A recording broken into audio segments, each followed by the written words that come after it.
Selamünaleyküm arkadaşlar, hoş geldiniz. Gelin şöyle bir tokalaşalım. Bismillahirrahmanirrahim. Gözlerimiz açık. 4 tane de pisicimiz var. Gelen kedilerini bizim buraya bırakıp gidiyor arkadaşlar. 4 tane pisicimiz, 2 tane de aşağıda. 6 tane kediye bakacağız bu kış muhtemelen. Kıyamıyoruz da, hava soğuk olduğu için bak yemimiz orada işte, yiyin. Suyuz da var. Al da bir çuval ama 2 tane kapkara bir 2 tane de böyle bir değişik. Patini sevdim zaten. Tamam. Hadi bugün çiftliğe gidip açalım. Bismillah. Bu yapraklar nasıl dökülmüş. Ne kadar hoş. Şu yaprakların hepsini kovalayıp kümesin içine sermek lazım. Ama temizlikten hemen sonra tabii. Yani çok iyi. Hiç sahiplenmem yani. Şimdi bir tane de şey aldım. Bu yaprakları paramparça edebileceğim kovanın içerisine bu matkapların uçlarına bağlanan bıçaklar var. Bildiğin lapa haline yatırabileceğim artık öğünleri. Pony. Pony. Sana kemik yatırdım Pony. Yiyeceğim mi Pony? Sana kemik yatırdım.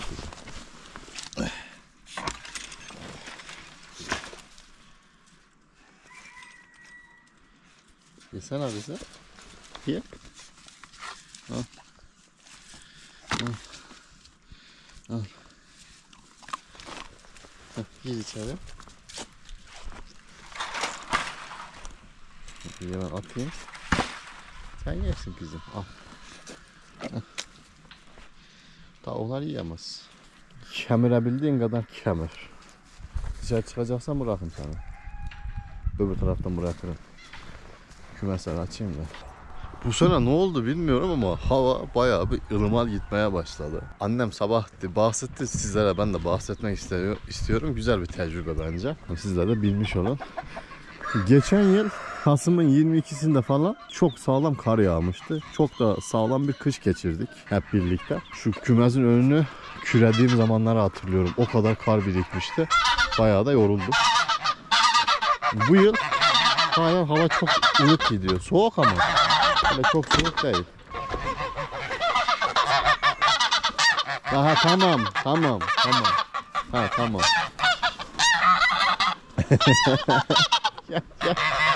Gel. Neyse.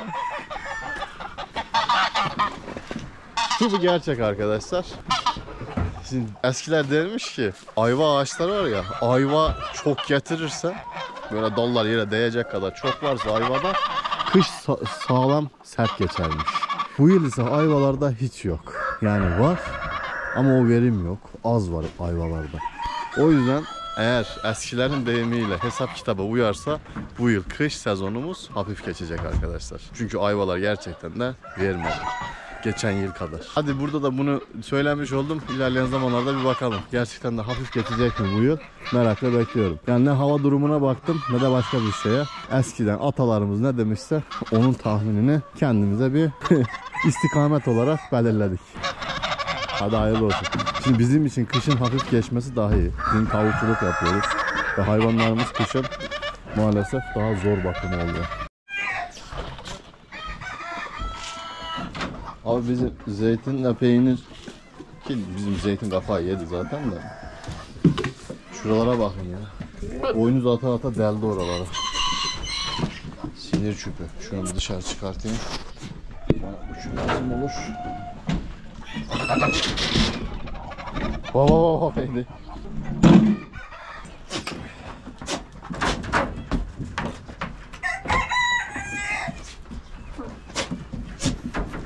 Çözemedi.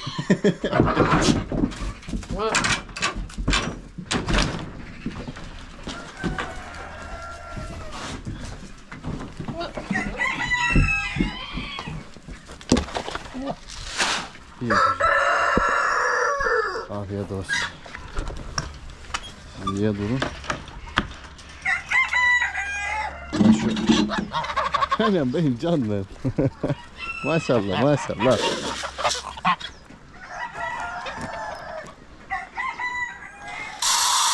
Şimdi en son bunları çıkartıyorum. Öbür kafesleri açmadan çıkartmak istemiyorum. Bence hızlı sizlerle bir kafesleri açayım. Ya şimdi açmayınca doluyorlar. Sonra sıkıntı yaşıyor. Beyaz tavuk buraya nasıl girmiş? Tavuk horozu da ben. Şu panzer ve ekibini dışarı salacağım. İstediğim gibi alıştıramadım sürüye. Birkaç kez denedik. Ama burayı kim deldi abi? Kocaman delik var burada ya. Görünmüyor çok kamerada da. Horozlar bizim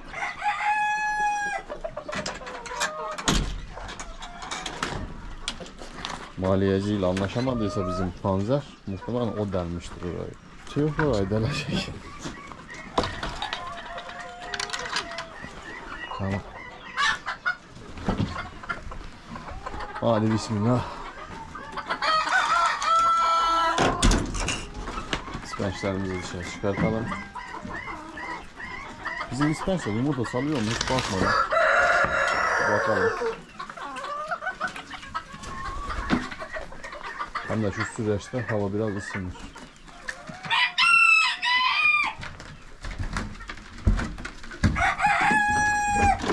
Hiçbir şey.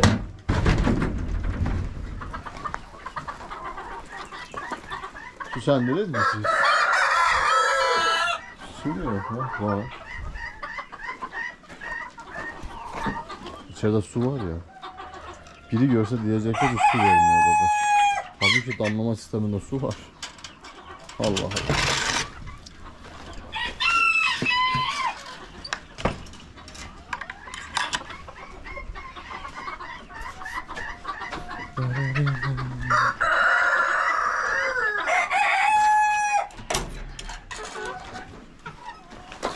Bismillah.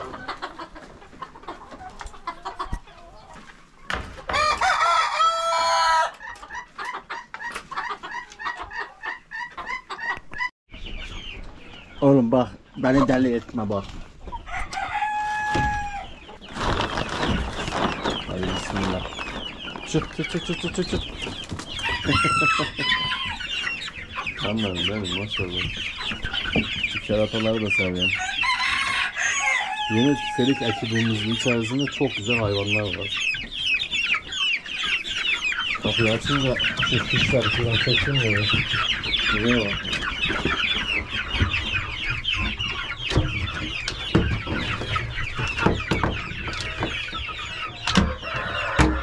Ahali bizi bekliyor. Kapıyı açmam için açacağım.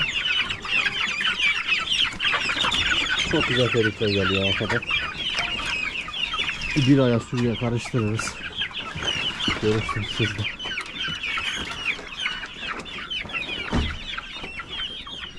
Hadi bismillah. Hadi açalım kapımızı. Hepsi tamam.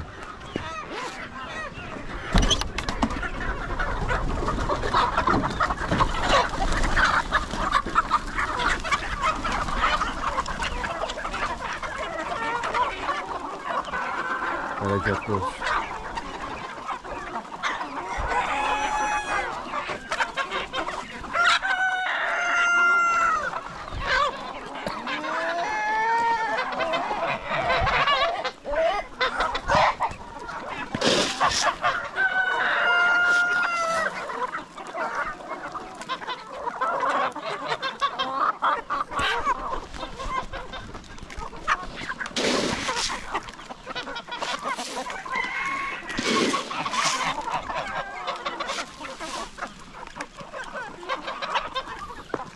Yavaş. Yavaşın çocuklar yavaş.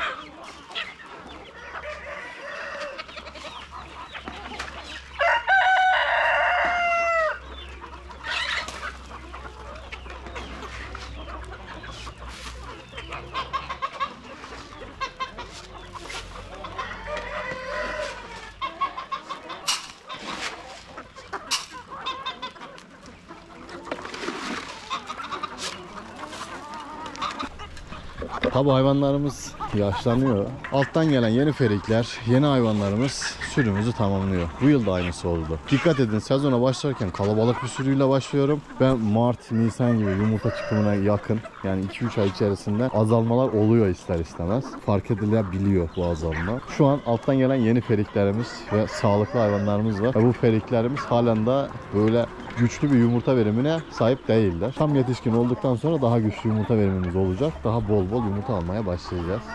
Şu ara yumurta tabi alıyoruz ama istediğimiz meblağda değil. Çünkü yaşlı tavuklarımız yeni gençler alıyor ve gençler de hemen yumurta yapmıyor. Biraz nazlılar. O nedenle hiç acelemiz yok. Sizlere kötü de bir haberim var arkadaşlar.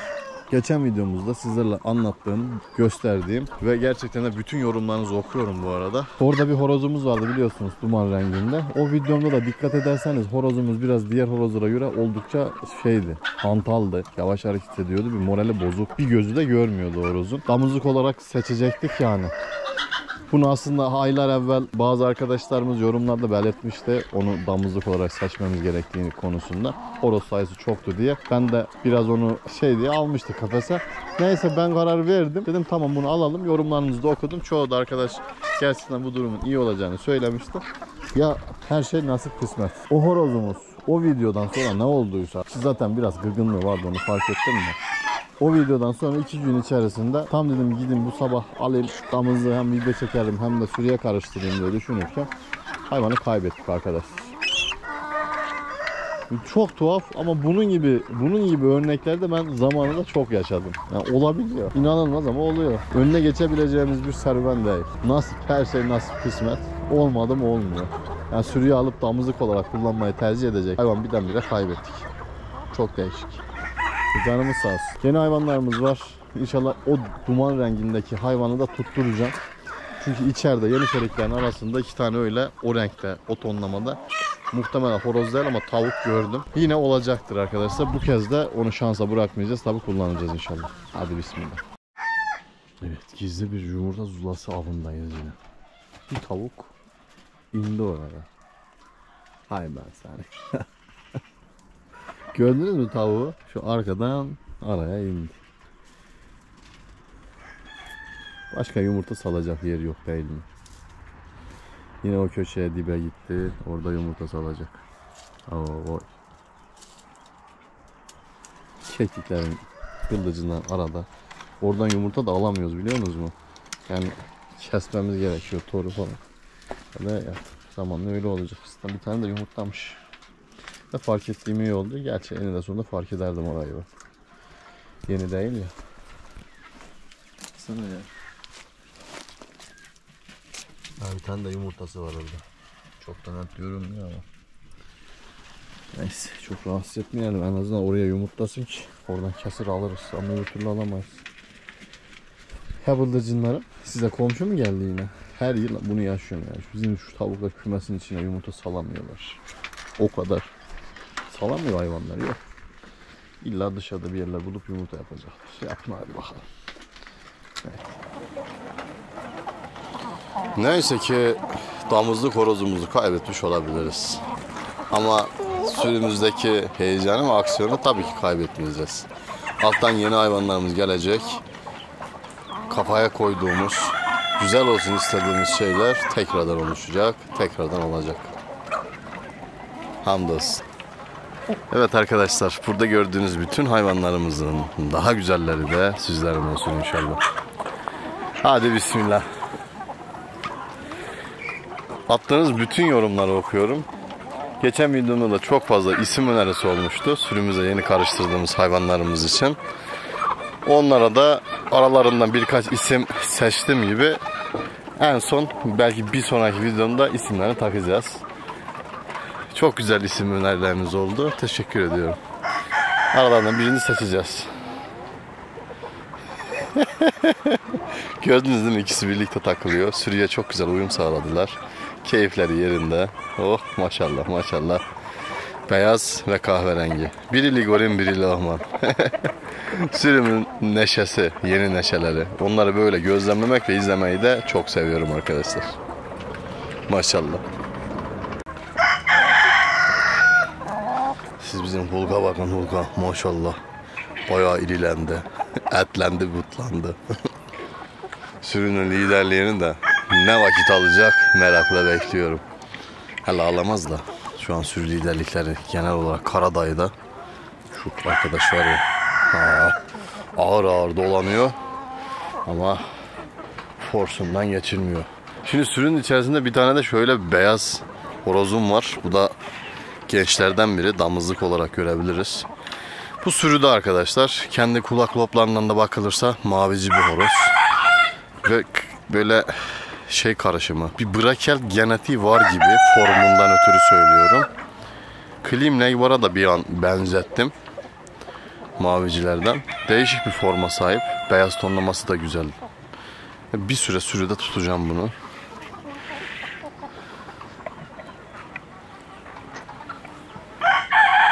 Şu kızıla bir şey demiyorum zaten. Bu bizim Kızılderili olsun. Miço nerede? Miço'yu yine kaybettim bak. Miço birdenbire kayboluyor.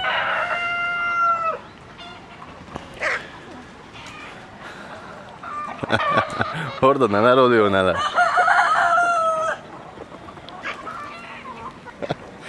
Ulan sarsağım seni ha. Saksağanım benim. Şu sarı horozumun ismi Saksağan. Ben ona Saksağan diyorum. Hem çok fazla bağırıyor hem de akıllı ve zeki bir hayvan.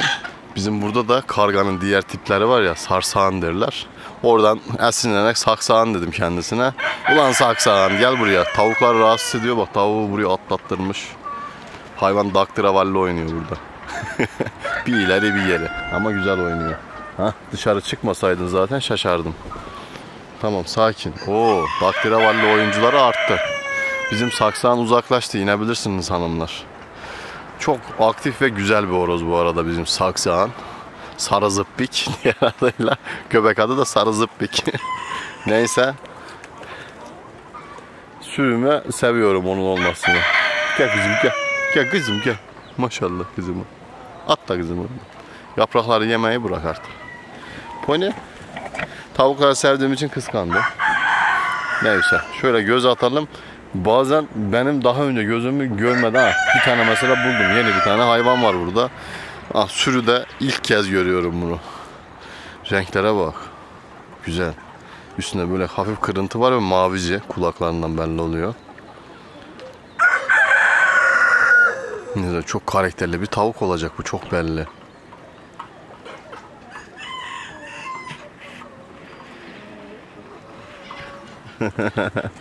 Oo, şurada da çok tatlı bir horozumuz var. Renkleri hoş. Beyaz. Ayam Cemali kırması. Artık tercih yapacağız yine belli. Neyse onlar bir su içer dursun, onlarla uğraşmayayım. Şöyle horozlarımızı incelemeye devam edelim. Şurada simsiyah gözleri var. Müdür şu an pek sevmedi kendisini. Gözlerinin içi simsiyah. Ayaklarında böyle bir moromsu çakarlık ve beyaz tonlamasıyla çok güzel duruyor. Şimdi halen kasa almış değil. Bir aya tam böyle kasası oturacak. O zaman bir gözlemlemek isterim. Bak. Belirginliği seziyorsunuz değil mi? Ya siyah ve beyaz bu kadar işte. Bu kadar yakışıyor ki birbirine.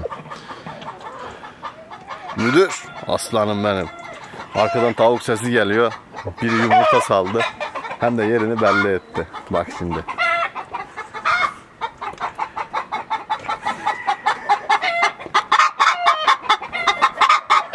Kızım orada yumurta saldım deme bana. Bizim çilli bu ya. Çilli aynen. Çilli umarım buraya salmışsındır. Burada yumurta yok. Çilli orada nereye? Bunun ötmesine bağlısı yumurtayı bırakmış. Yani ta içerilerde bir yerde yumurta olması lazım. Tamam orada nereye? Öbür taraftan bakalım. Tamam müdür tamam. Oo, bizim yabanilere bakın. Yine ağaçları fethediyorlar. Bunlar bizim yabaniler arkadaşlar. Çatı kabilesi. Yabani 1, yabani 2, yabani 3. Yabaniler çoğalıyor. 4 tane yabani tavuğumuz var. Bu da beni çok mutlu ediyor. Yabani tavuklarla mutluyum abi. Kuzum tamam. Tamam kuzum tamam. Tamam sensin. Ben şöyle oraya uzanamıyorum. Burası bizim ardiye bölgümde. Şöyle kamerayı uzatayım. Varsa bir şey siz bana söylersiniz. Göremiyorum çünkü. Adet yaparken bakacağım. Bir şey var mı? Bir şey var mı yok mu bilmiyorum. Sizi oraya doğru gönderdim. Orada bir yerde yumurta olma olasılığı yüksek. Umarım kameraya çıkmıştır eğer varsa. Yoksa da yapacak bir şey yok arkadaşlar. Bu da bizim yeşilci, yabani tavuğum diyorum. En yabanimiz bu şu an. Çok tatlı güzel hayvan maşallah. Yeşil yumurta yapacak. Bekliyoruz. Yabani. Onun has adı yabani bu arada. Yabani kabilesi yabanilerin başı. Senecidi yabani. Ama bu da müptela. Tamam mı? Bu benim müptelam. Hiç ayağımın dibinden ayrılmaz. Horoz kendisi. Ahı gitmiş, vahı kalmış. Ama köşümde dolanıyor arkadaşlar. Müptela. Tam müptela hem de. Maşallah. Beşiktaşlılardan. Lakenval'dır. Çok güzel bir horoz. Siyah ve beyaz tonlamalarla. Bunun bir de Warwick tipi var. O da kahverengi siyah ama ben beyaz siyahı daha çok seviyor gibiyim ya. Sizler de hangisine seviyorsanız yazabilirsiniz. Bu arada mesela Lakenval'dırı istesem eşlerim. Bir tane horozum var orijinal.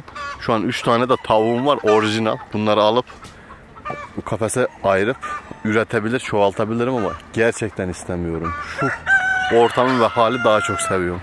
Her yerde birileri eşeleniyor. Şu otlar, oraya bayağı ot yığılmış. Tam tavukların sevdiği şeyler. Şuralar da aynı şekilde. Hayvanlar keyfinde takılsın. Maşallahınız var. Ben şu an dolaşıyorum, sizlerle birlikte dolaşıyoruz. Gözüme bakıyorum ki yeni bir şey çarpacak mı? Daha önce görmedim. Hayvanı bulabiliriz yani her an. Aha, burada da bir tane tavuk var misal. Bak bak, beyaz çilli. Az yavaş git. Yabani de biraz benden. Oo. Orada beyazlanma daha fazla. Şu arkada da bir tane gördüm. O horoz mu? Horoza benziyor. O Tokyo mu? Aksakal. Kaba sakalın kardeşi. Şunun beyaz tonlara bakın. Gidiyor ama. Neyse onu yakından bir ara inceleriz. Yaklaşamadım. Kaçtı. Yeni hayvanlar lazım bize. Evet. Şunun güzelliğine bakar mısınız? Sırtındaki küçük çillenme falan. Bu mesela ne kırması? Bunu kestiremedim. Paçalar, ayak yapısı falan. Renk dizilimi. İnanılmaz. Hepsi birbirinden farklı ve güzeller. Tokyo geliyor bizim. Sürünün yaşlı buna. Hay benim canım. Sürüdeki bütün kellerin atası o. Tokyo.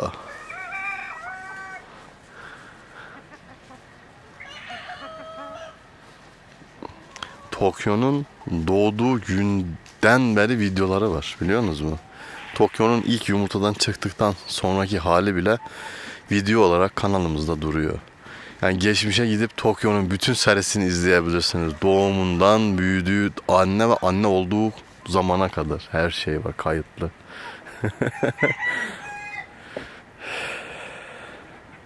Şu aralar deseniz ki çiftliğinizde hangisini çok özlüyorsun? Dadaş. Arkadaşlar ben yakışıklıyı özlüyorum. Yakışıklı bizim çiftliğin ilk süs tavuklarından biriydi. Horozu daha doğrusu. Fizan. Gümüş fizandı. Pazardan almıştım. Kendisi yaşlılıktan gitti. Yani sürüde yaşadı ve yaşını doldurduktan sonra göçtü çiftlikten. İnanılmaz bir horozdu. Bilenler bilir. Yakışıklı bu arada da belli başlı yerlerde logomda kullandığım ve benim gerçekten de maskotum olan bir hayvan. Harikalar Diyarı'nın kendi amblemi. Hayat veriyor.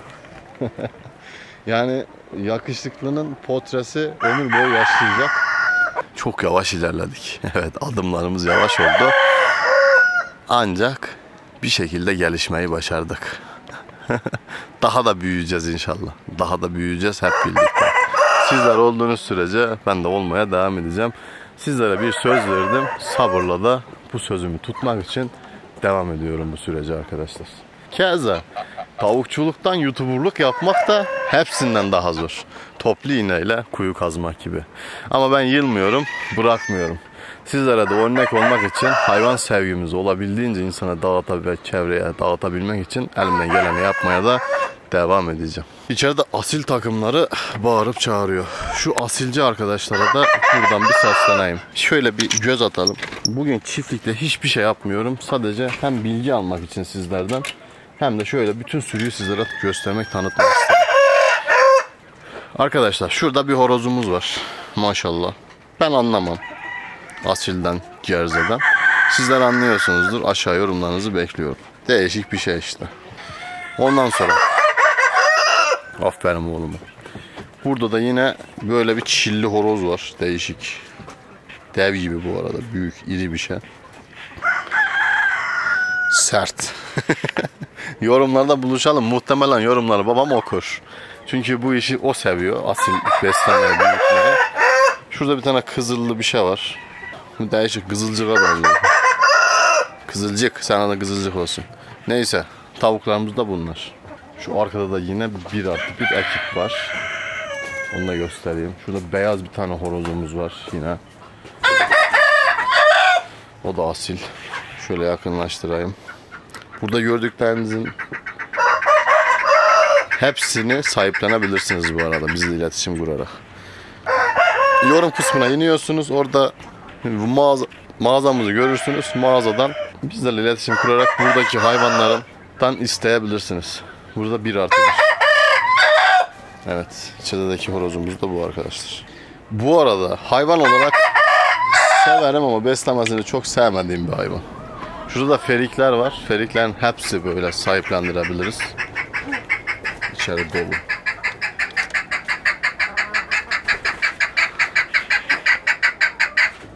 Maşallah. Ektiğimiz horozlara eşlik ediyor. O da öttü. Kulağımın pası gitti. Kekik ötüşünü seviyorum. Kim sevmez ki? Çok tatlı ötmüyor mu? Çok doğadan ötüyor, doğadan. İnsanın içine huzur doluyor kekik ötünce. Tamam, burayı da bitirdik. Bak abi, gözüme yine bir şey çarptı. Şunun renk dizilimine bakar mısın? Önden böyle koyu kahverengi, arkaya doğru beyazlıyor. Dersin sütlacın üstüne şey atarlar ya, tarçın. Öyle. Tarçın olsun senin adın. Horoz mu tavuk mu kestiremedim. Biraz horoza benziyor. Kafası da biraz büyük. Değişik bir şey. Yarım zurna. Ha. Ne oldu? Sarsanlar korkutuyor hayvanları. Şu da misal. Ne kırması belli değil.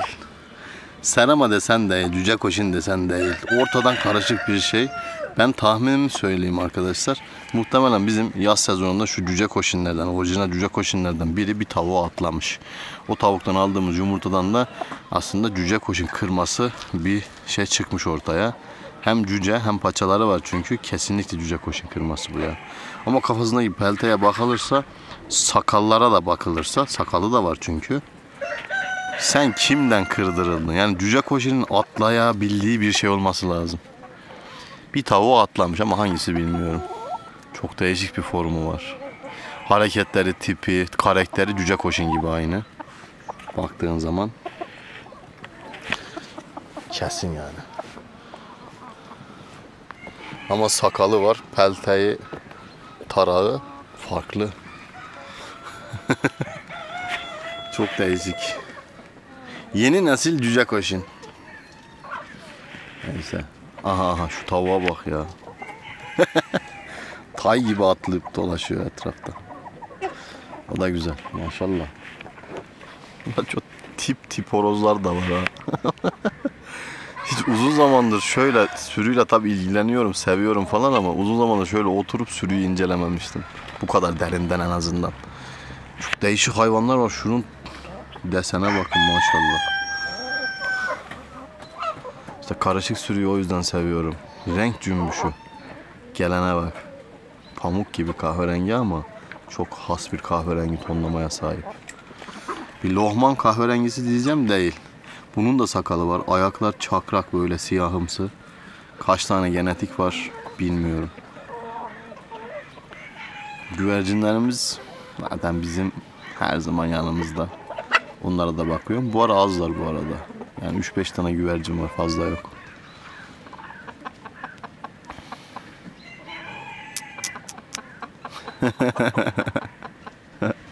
Şuna bak.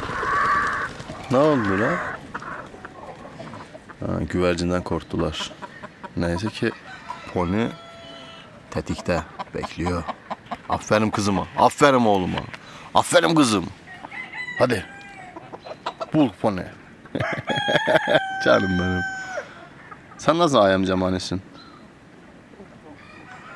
Simsiyah. Maşallah. Kızlar gelin. Size çok güzel isim önerileri geldi. Hiçbirini kıyamadım şimdilik. Çünkü çok güzeller. Hangisini koysam diye düşünüyorum. Çok farklı fikirler de var arada. Biraz bekleteceğim arkadaşlar. Ama bunlara çok güzel bir isim takmak istiyorum. Karakterlerine de böyle gözlemliyorum. İyi oluyor. İkiz ikiz dolanıyorlar. Bakın şurada da çok güzel duman renginde var. Kaybettiğimiz horozun tonlaması bunda var. Ama o horozun tonlamaları daha koyuydu. Çok üzüldük biliyor musunuz? O nasıl gitti ben anlamadım. Değişik. Neyse. Oo. Büyümüş. Ayağına ben bunun bilezik takmıştım. Çok küçüktü. Şimdi gelişmiş, büyümüş. Siyah. Yine ayam cemane kırması. Göğsünde beyaz noktalar falan var.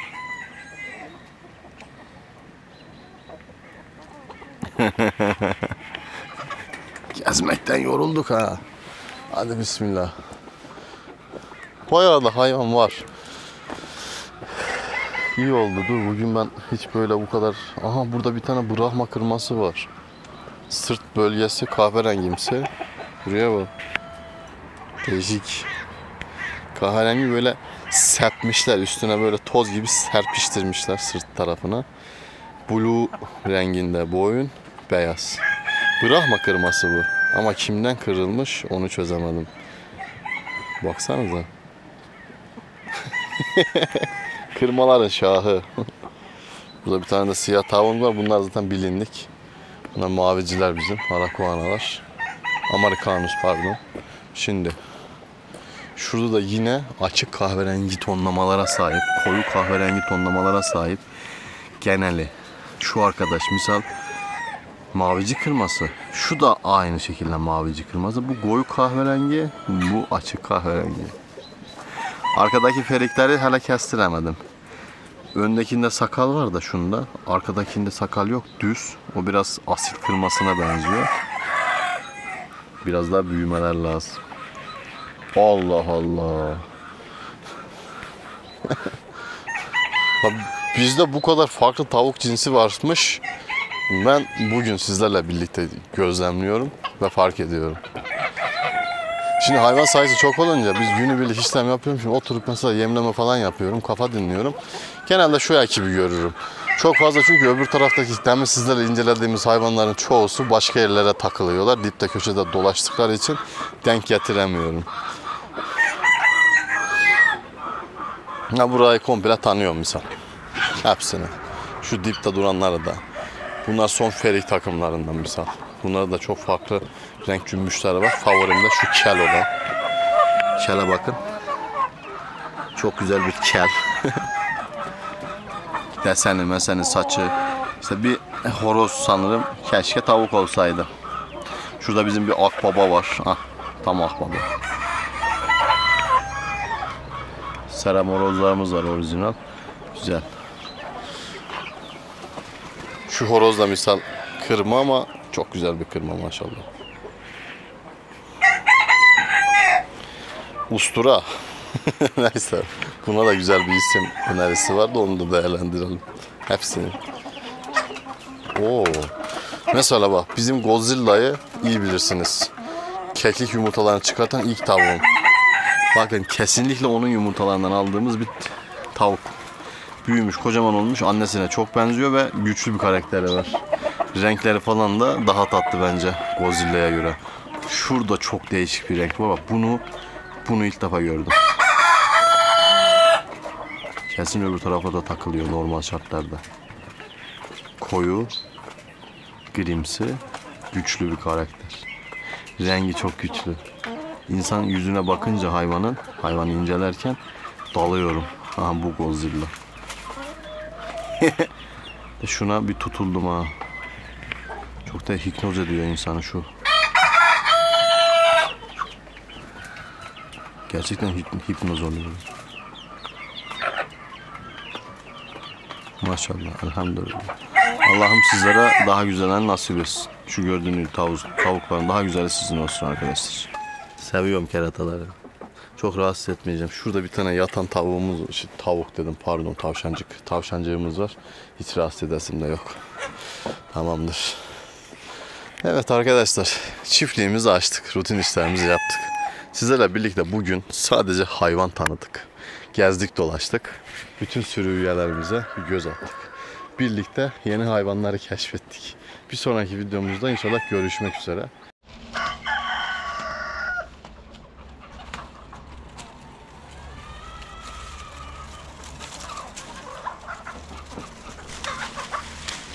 Mısır hoçlarını nasıl da güzel yiyorlar. Hem tavuklarını hem keçilerimiz.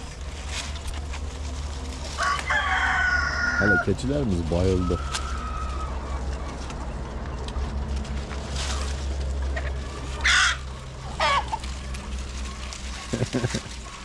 Afiyet olsun. Ağaç dalı getiriyor, yediriyoruz. Peşine bostanlarda ne bulduysak getirip yediriyoruz arkadaşlar. Hem tavuklarımız yiyor hem keçilerimiz. Keçilerimiz yerken küçük de parçalıyorlar bazen. O yere düşen küçük kırıntıları da tavuklar yiyor. Bakın arka tarafta bir pat tavuk var yiyen. Ön tarafta keçilerimiz. Sabaha kadar yiyin. Burayı bitiremezseniz bugün size yeter. Zaten yeminizi yediniz. Değil mi peynirim? Değil mi kucuğum? Keratalar.